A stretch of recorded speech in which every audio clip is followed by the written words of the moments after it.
ketika kita itu membaca takbir Allahu Akbar.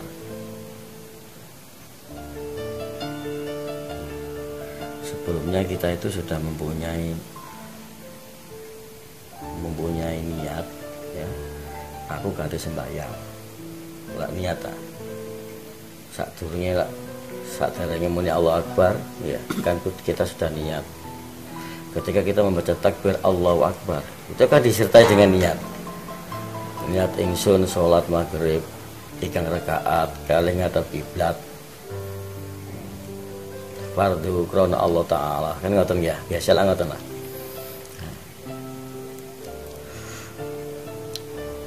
Kita ini sebelum melakukan keniatan itu sudah ada yang namanya yaitu salikun. Itu namanya kerentek. Itu sing jeneng kerentek. Bos dhewe kerentek berarti alham iku berarti awak dhewe iki duwe kerentek. Du iku mengerjakan lillah iku di dalam suasana perjalanan yaitu murid. Berarti alhamdulillah kerentek budal lillah itu tutup. Kabehane puji itu kedue Allah. Sesungguhnya yang namanya salikun muridun itu, kita ulangi kembali, itu saling bergandengan, saling berinteraksi dan saling berinteraktif. Ibarat gembok dan kuncinya itu ya salikun dan muridun. Perjalanan orang salik yang menuju kesalihan. Ketika kita membaca takbir Allahu Akbar, nah kita kan harus membayangkan seberapa besar akbarnya Allah itu. Nah, sehingga kita itu nanti pada saat kita ini sudah betul-betul ini sudah mi'raj dalam perjalanan itu, kita selalu mengingat awal kita ini tujuan kepada akbarnya Allah itu seberapa. Jadi kita bisa mengukur bahwasanya kita ini dhaif kita ini seberapa dhaif kita ini. Yang saya ibaratkan contoh itu, nah, ini bumi kita itu ada di dalamnya sini, di matahari, di bulan, di lentang apa, iki langite. Nah, kuasane Allah itu ket mulai njabane bumi kono, sampai njabane bumi kono. Dan itu sudah kekuasaannya sampai di atas langit sana itu. Ya kita di dalamnya bumi yang kecil ini, di dalamnya bumi iki ono Amerika, ono dhewe kan manggon nang keraton. Nunggu iki. Lah gak ketok. Dilihat dari 1 kilo sudah enggak kelihatan. Tapi ketika kita saya bayangkan ini ya, kita jadi partikel yang paling kecil. Ketika membaca Allahu Akbar ini, terus akhirnya kelihatan, kita lenyap, yang ada hanya Allah. Ini kalau kita betul-betul menghayati dengan takbirnya Allah, ketika kita membaca Allahu Akbar, kita ini lenyap, ngeblank, dan di situ kita itu menemukan yaitu zatnya Allah, itu alamatnya Allah. Jika engkau sendiri merasa lenyap di situ. Kenapa kita ketika membaca Allahu Akbar, kita membaca takbir, terus kita sholat, kok masih kelihatan dunia? Misalkan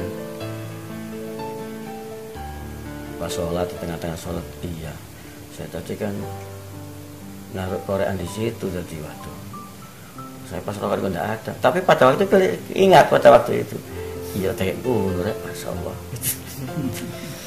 Tapi kita tetap membaca ini. Nah ini kan sama dengan selingkuh kepada Allah. Mana akbarnya Allah itu? Kita tadi kan tujuannya kerenteknya itu usolli fardhu maghribi salasa rakaat mustaqbil qiblataan ma'uman lillahi ta'ala. Sudah lillahi ta'ala. Sudah karena Allah. Kok sekarang ini pada waktu pengingatmu, pada waktu pikiranmu itu kok kepada yang lain. Itu sama dengan itu selingkuh dengan Allah.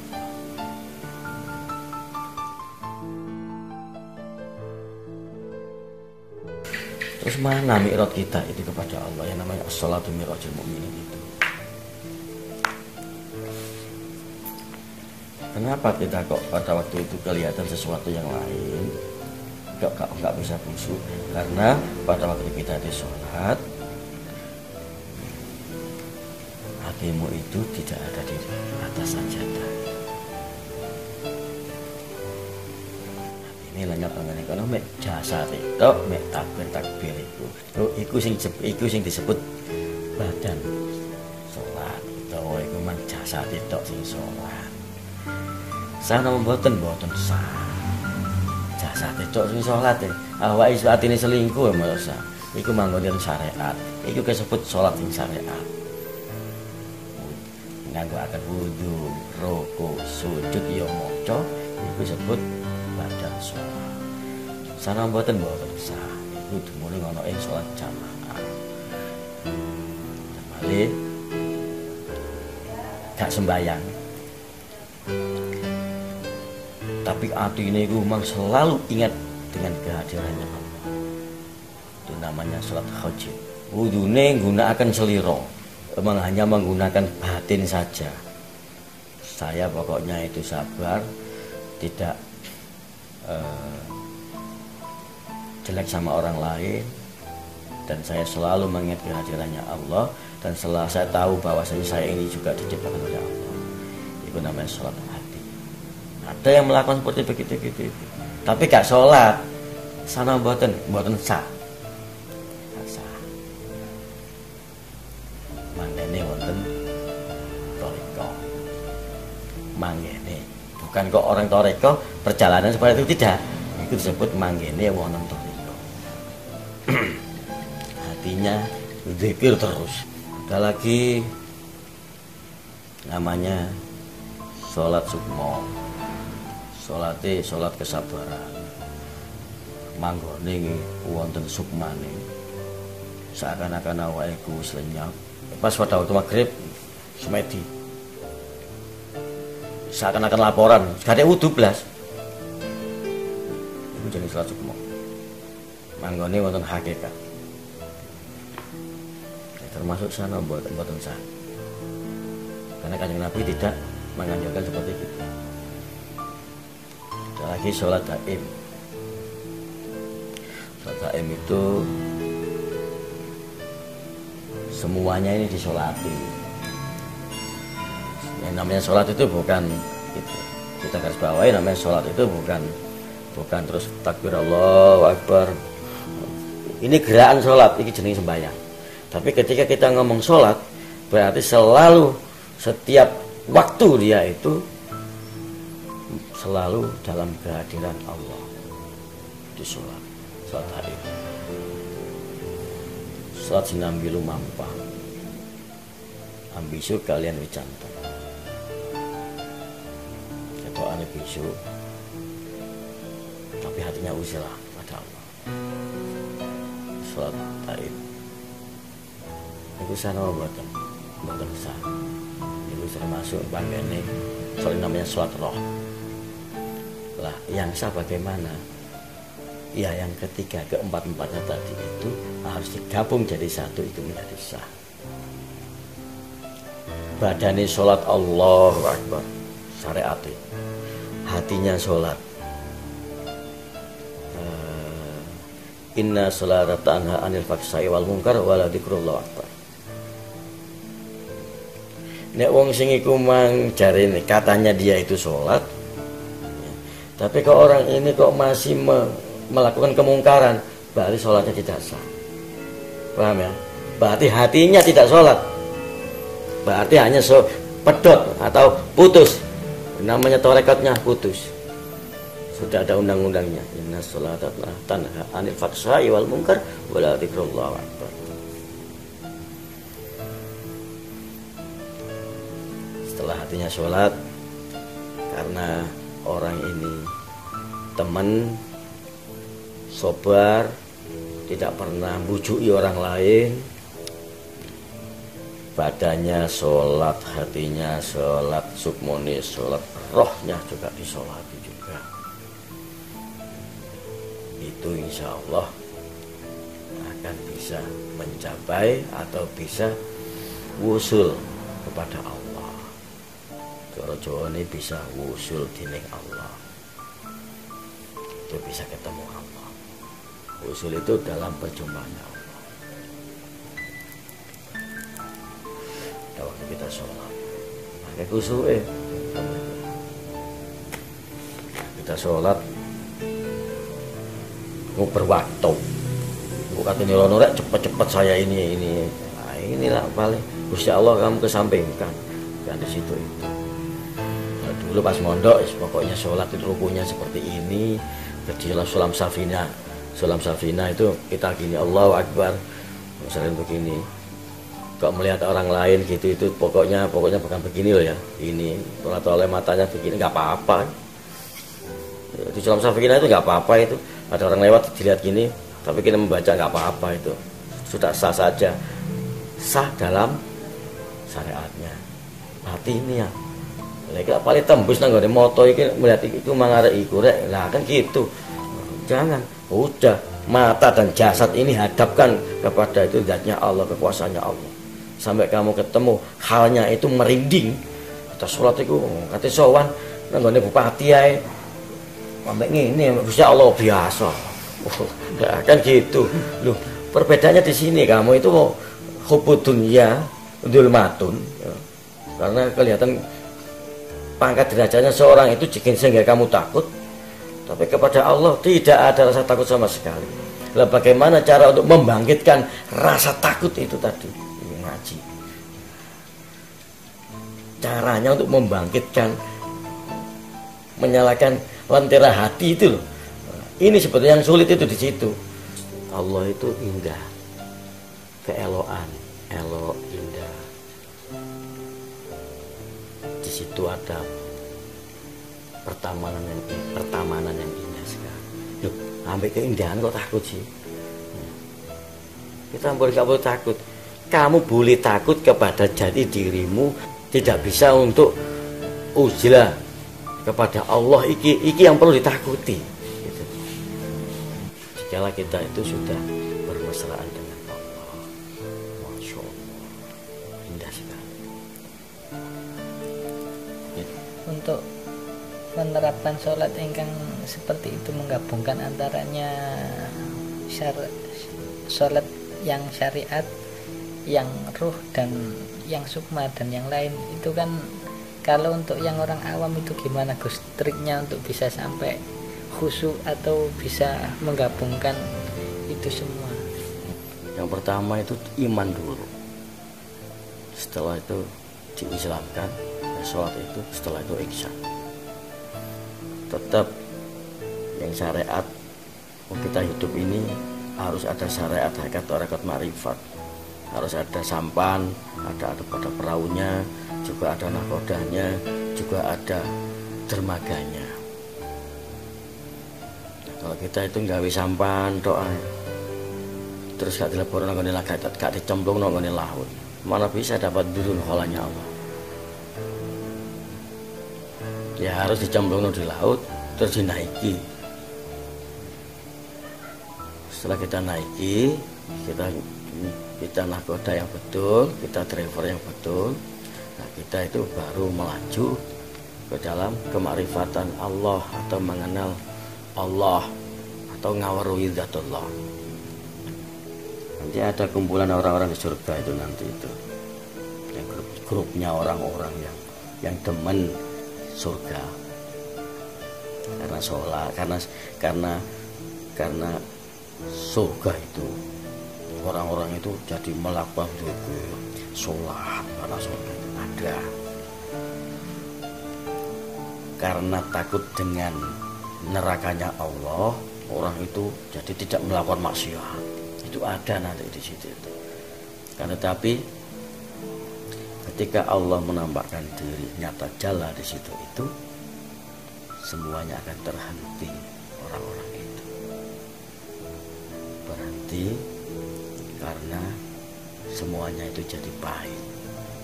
Surga yang katanya enak itu pahit, karena kalau Allah sudah menampakkan cahayanya, kelihatan nyata jelas siapapun nanti itu. Nah itu semuanya makanan, hidangan, dan apa yang katanya enak di sana itu, enak, nikmat itu menjadi pahit. Bagaimana caranya seseorang itu untuk supaya tidak putus asa? Oh, kamu kamu gak jadi, kamu gitu, supaya tidak seperti begitu. Makanya Nabi itu kemarin sudah saya terangkan. Yang benar itu laisalah atau laisalai. Laisalah. Yang betul kan begitu. Berarti kan kejopo.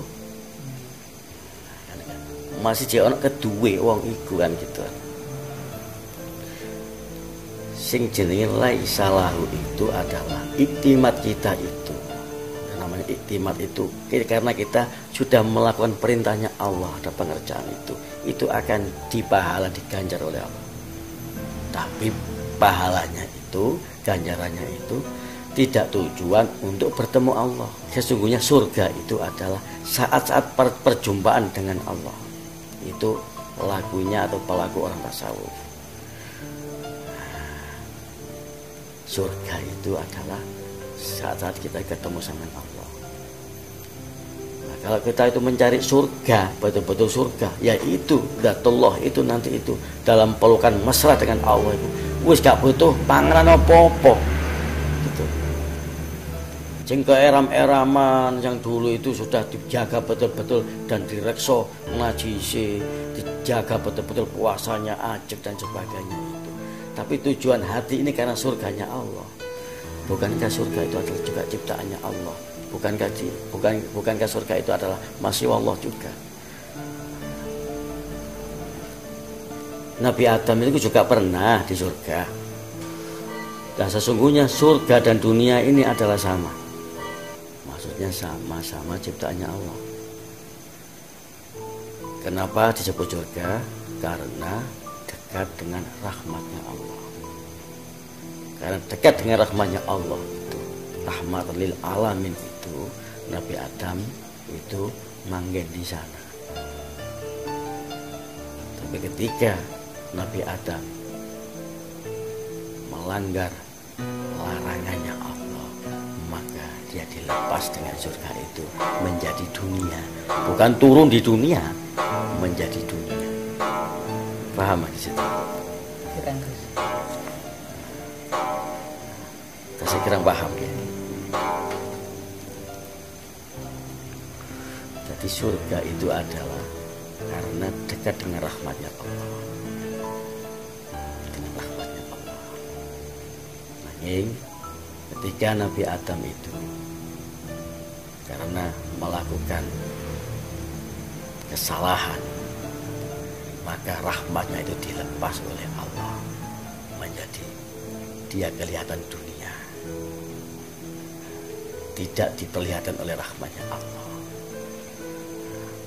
Ini pun juga diproses dengan Allah memang. Gusti Allah saat turun Nabi Adam itu pun ngomong kali malaikat. Dan ini Al-Baqarah insyaallah itu. Aku kata nyiptakno menungso khalifah nang bumi. Ini sebelum proses Nabi Adam. Nek ngono lak paling bijui aku nek cari Gusti Allah. Monggo Allah itu sebelum apa yang terbetik dalam hatinya manusia, Allah sudah tahu. Nek iku jange iku pasti melanggar. Menungso ae iku kadungan dhaif. Itu nek sampeyan iku kepingin surganya Allah, kudu sampeyan iku mengharapkan rahmatnya Allah, betul-betul jenengan diberi kerahmatan oleh Allah. Orang tasawuf diberi rahmat makin lari dia. Makin lari. Lain daripada orang biasa. Kayak rezeki sing akeh. Alhamdulillah Gusti wayang. Sudah syukur. Dan orang tasawuf lebih syukurnya itu lebih fafiru ilallah. Dia berkata, kenapa sih ya Allah? Padahal kula niki ibadah kula niki tasik kae kira Gusti Allah. Kok sampai rahmat sing kaya ngaten iki sih. Lain nah bahasane iku kali niku. Paham ya di situnya. Itu disebut hal juga, halnya orang itu dengan syukurnya orang itu tadi itu loh. Nek, kenapa kok ketika seseorang itu tidak diberi rahmat tidak sujud syukur? Sapa sing gak iso nanti kayak terus pun nggih alhamdulillah mek ngono. Memang gak dikai biasa. Itu membangkitkan hal, membangkitkan suasana batin yang betul-betul itu tadi itu, yang di dalamnya suasana rasa itu harus selalu tanpa Allah. Kadang itu kan enten Gusti yang itu beribadah seperti ngonten niku sedekah, salat duha dan lain sebagainya. Tapi kadang kok nggih napa nami kadang tiyang kan cara ibadah ngoten niku kadang kan sik dipikir lah yo aku iku lho ya apa sih wis ibadah ya ono ya ini karo Gusti Allah jarine dijanji dilambangno rezeki tapi kok jek seret ae iki jane ya apa Gusti Allah iki ambek janjine jarine la yukhliful mi'at tapi buktine kok jek seret ae apa kan. Lah untuk kadang meluruskan anggapan yang seperti ini niku ya napa Gus?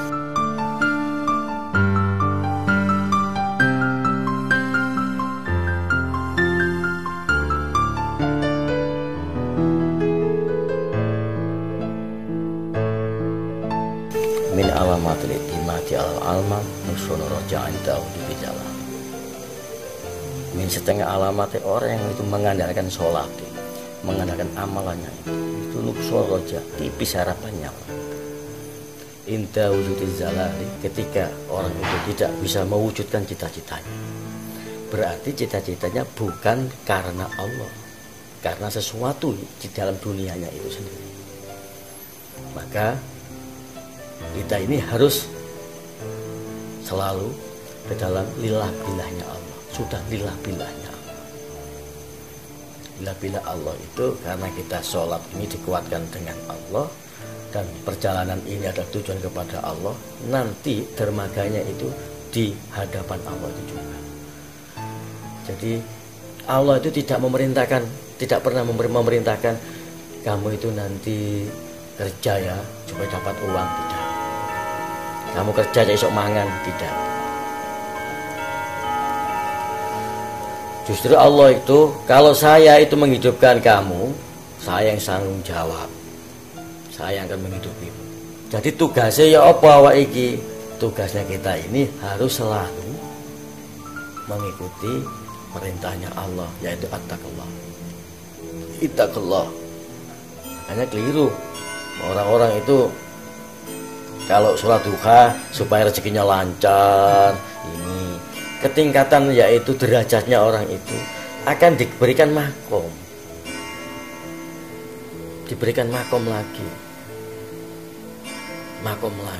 makom lagi lebih tingkat lagi. Lah makom itu kan gelar. Nek kita ini anggap aja kita ini orang Islam disebut apa sih? Orang mukmin. Kan gitu aja gelar kita orang mukmin. Muslimin wal muslimat, mustamiin mustamiat, kan gitu. Nabi-nabi diberi gelar napa alaihi salam. Kanjeng Nabi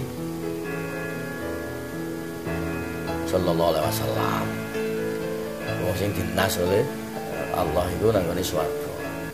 Pada waktu ki kula maringi panjenengan iki dibawa amalan ini. Teman-teman apa niki wis diwaca ae. Nek tujuane iku mah aku duwe tujuan karo ngene rek. Moga-moga tak amal iki. Kok pancet ae. Kok gak mandi ae, pancet ae. Lah padha karo nyembah amal. Kadang kan napa Gus lek tiyang awam ngoten iki kan pahamane kan cara ngajine lek kapan kok salate ngenten niku berarti ngenten. Tapi ketika itu harapannya yang diharapkan itu tidak tercapai. Ini gue pasti kok suudone ngoten sing didhisikno, tapi lah wong sing gak tau taat, gak tau sembahyang, montore akeh, bojone ya akeh, simpenane ya pol akeh, ayu-ayu pisan lho. Pertanyaan hebat sama ngene. Padahal arek pondokan. Kita berdoa itu adalah sama dengan ngamen. Ketika kita ngamen pada orang, misalkan gitu itu, kok orang itu tadi membiarkan saja, tidak mengasihi, berarti orang itu akan rindu sekali dan pengen dengar suaranya, indahnya eloan orang itu. Tapi kalau kita itu ngamen terus kok gak dikek isi rek aku rek kok anu niku mang, misale punya seperti gitu itu mang. Lho, Gusti Allah lho krasa. Malah dikek klotik kilo 100, 1000. Karena tapi terus ditambahno maneh 10 kas, berarti sudah di-job dengan orang itu. Lah Gusti Allah, kok kenapa kita ini berdoa kita itu kok masih belum dijawab oleh Allah? Kita ini berdoa kepada Allah meminta sebuah kupu-kupu yang indah. Karena tapi Allah malah memberikan ulat yang begitu jijiknya. Terus kita bersuudzon kepada Allah. Lah kok ini rek? Jadi begini, jangan pernah suudzon kepada Allah, suudzonlah kepada doamu yang kurang sopan terhadap Allah, kurang takdim kepada Allah. Paham istilahnya? Karena ketika kita itu berdoa dan pengharapan itu di tengah-tengah itu dijegal dengan iblis, ditelikung dengan iblis, kon gak ngarep dikei kon gak ngarep dikei jajal gak pancet ae, kon poso lak pancet ae. Pancet ae sir aku rek. Iya pancet. Akhirnya tidak melakukan sesuatu hal amalan. Percuma wis. Padahal Allah ini masih merakit, yaitu tadi memproses bahwasanya ulat ini akan menjadi kepompong dan kepompong ini akan menjadikan kupu-kupu yang lebih indah lagi. Kok tidak tahu bahwasanya Allah itu kan masih dalam pemrosesan. Langit dan bumi ini sebagai lagum ya namanya itu. Sebagai contoh, sebagai percontohan.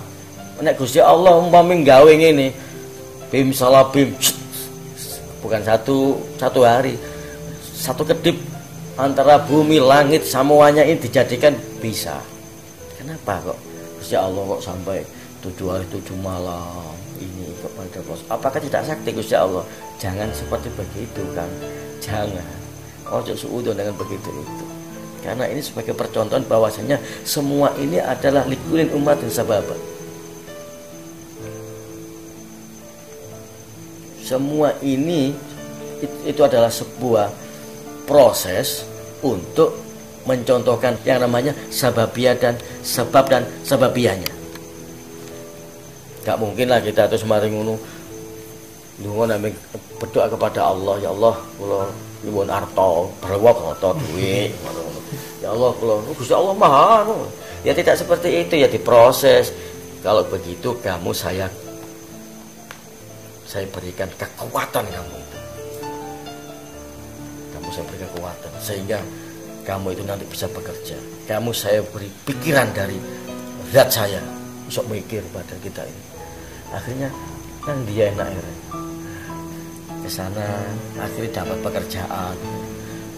Boyku mang terus bagaimana? Yang penting kan kita bisa makan. Ya ini. Nah, terus asalnya dari mana ini? Ya dari la haula wala quwata illa billahil azim ini tadi. Itu maknanya sesungguhnya. Ada yang orang itu matanya itu terbuka seperti itu. Yang begini ini, tapi tidak bisa melihat orang itu. Karena apa? Suconya yang di dalam ini adalah matanya yang bisa melihat sesungguhnya itu matanya Allah. Kita bisa mencium misalnya. Ini bau apa ini? Oh, ini bau bangkai tikus ini. Sebetulnya kalau kita deteksi ada apanya sih hidung ini kok gini aja loh. Misal ada apanya ini? Oh gini aja. Dideteksi nggak bisa lah. Ini kan penciuman Allah ini. Nah, ketika gini kita begini, kita itu belum tahu barangnya, tapi hati kita bisa melihat. Rupane iki ana batang tikus. Didelok ngene, ide-ide. Lho, kok kene kan dijambu. Duduk kene tambah kan tambah tajam. Loh, ini tikusnya di sini. Nah, gitu. Loh, padahal itu mata kita ini sebelum melihat tapi pencium kita ini siapa yang mencium ini? Ini adalah pancandria kita ini yang dipancakan oleh Allah, yang diinderakan oleh Allah. namanya Pancandriya. Pancandriya itu panca itu 5, Driya itu anggota. Maksudnya itu ada pangucap, pangrungu, paningal, pangambu, terakhir apa? Pangroso. Pangroso yang ini. Dan semuanya ini sebetulnya ini yang gaib. 5 ini adalah gaib. 5 ini gaib. Lho awak dhewe iki sakjane gaib. Kok dadake ana wong dukun-dukun golek sing gaib-gaib. Gak goblok kan. Awak iki gaib. Malah digoleki. Dipikir Gusti Allah gaib, mboten gaib Gusti Allah itu. Gusti Allah itu nyata. Gusti Allah gaib. Gusti Allah tidak terkaling-kalingi. Dan kita tidak pernah merasakan bahwasanya kita ini lupa dengan Allah itu karena kita ini selalu bernafas setiap hari, setiap detik ini yang dinafaskan oleh Allah. Sesungguhnya nafas ini adalah zatmu ya Allah. Tanpa engkau saya tidak bisa bernafas.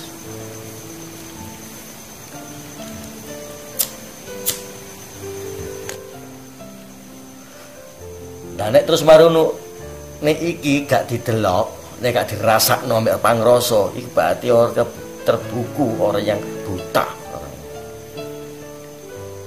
Diulangi lagi, kalau kita itu mencari Allah, kita ini menggunakan dalil makhluk.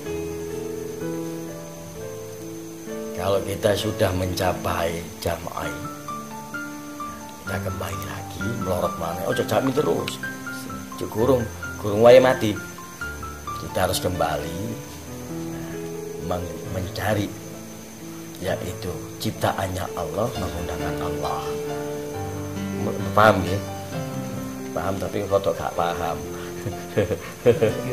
Masih mikir. Dan maksudnya bagaimana sih adanya Allah itu? Oh berarti kalau kita harus menengok ke atas langit, bahwasanya langit itu loh, di situ ada bulan itu loh tanpa gantungan. Ya kok bisa di situ terus sesuai dengan janjinya ya, bulan itu setiap tanggal 15 mesti datang bulan. Nah, kok bisa ya gitu? Itu berarti ini ada yang memutarkan loh. Masa gitu? Masa nggak paham? Berarti kok ono Allah gampang lo jane ngono. Mosok ngajine wis tutuk mudhorek kok tatahe. Ya, itu. Nah, iya, lentang, srengenge dan antariksa di sana itu setiap detik itu adalah berjalan dan begitu miliaran di sana itu. Kok tidak tabrakan? Lah iki sing driver aku si Allah. Pertabrak sekali saja. Sudah hancur bumi, hancur. Itu berarti ada yang driver. Allah. Itu adanya Allah. Itu kita melihat ono zat, ono sifat, ono asma, ono af'al. Di situ masuknya. Tapi ngaji nek diperontok koyo ngene iki mang mlebu nang ngene kuno-kuno, gak ket mulai nisar wajib bali utek iki.